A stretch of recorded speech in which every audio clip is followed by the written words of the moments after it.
We're called to serve the most vulnerable children. It's a sad story in so many ways. We want to help, we want to make a difference. This clinic is a real lifesaver for children. If you've ever thought about sponsoring a child, please do it right now. If there's anyone I look to embody sort of the soul and spirit of this ministry, it's Dave Toycen. His passion, spirituality, everything shaped by his long association with World Vision. You can't compartmentalize it to being president of World Vision Canada or being in charge of marketing Australia and all the other different roles, because he's always just lived out who he is. He's an amazing dad and he's an amazing person, and we're just proud of him. He's not leading to sell the next book or to get the honorary doctorate, which he's done, but he's serving because he genuinely cares for the poor and he cares for the most vulnerable.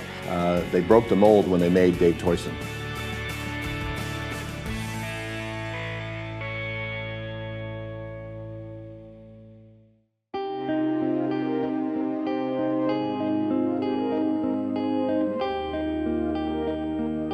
You've been to some of the worst places in the world. You've been to the Asian tsunami, the Rwandan genocide, you've been to Haiti after the earthquake. Tough places at the toughest point in time for people living there.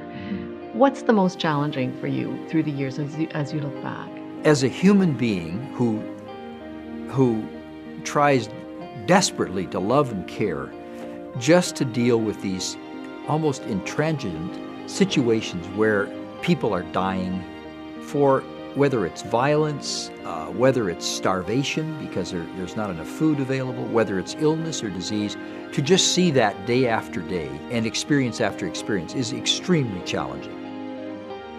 Meeting with those people, hearing their stories, seeing mothers and children, fathers who have so little and yet they still have hope and in many cases still find joy in life.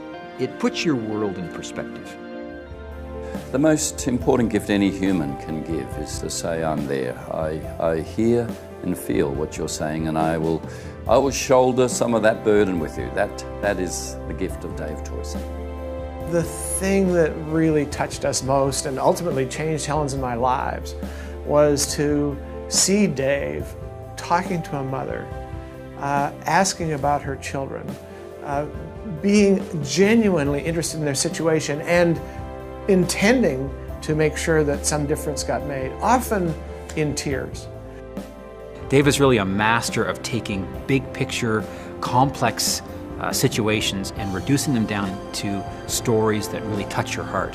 When I first met him in Aceh, he left me with his book, The Power of Generosity, and I think he embodies that in the way that he's lived his life and the way that he engages with people.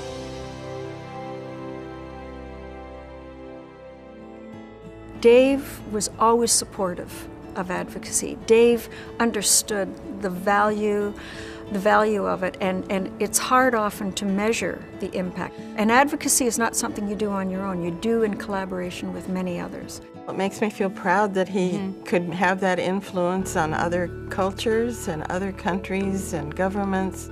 He is also clear that we as an organization have said, we are about the fullness of life for every child, we better deliver it. When something's not right, Dave just speaks boldly, clearly about it, and he wants to get action. He wants to get in there and get it done. It's unforgettable. You will say, until we totally eradicate this sort of a situation, I will not rest.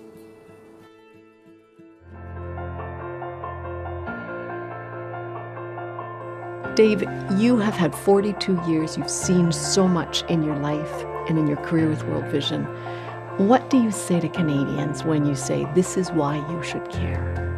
We're here to help children. We use the phrase for child well-being. We want children to not simply survive, but to thrive, to have a future. Whether others are doing it or not, it doesn't matter. We've been called to do that. That's our challenge. That's our opportunity. And at World Vision, this is our mandate.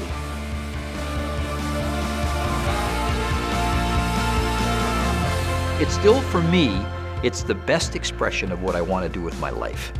I think that's the bottom line for me. And so I jokingly say, I'll be bleeding orange until I die.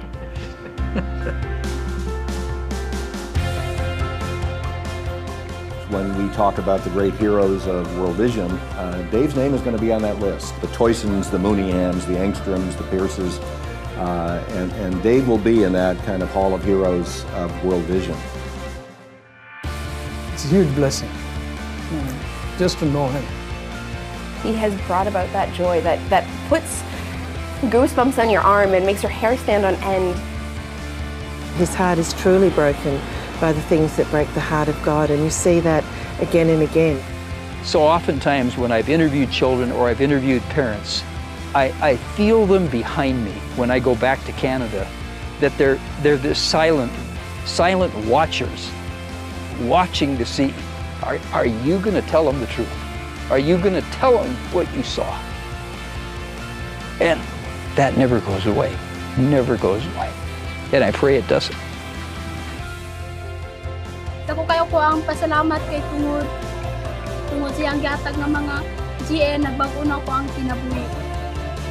Murag siya ako ang inspiration nga nung naka-eskwela ko tungod karon.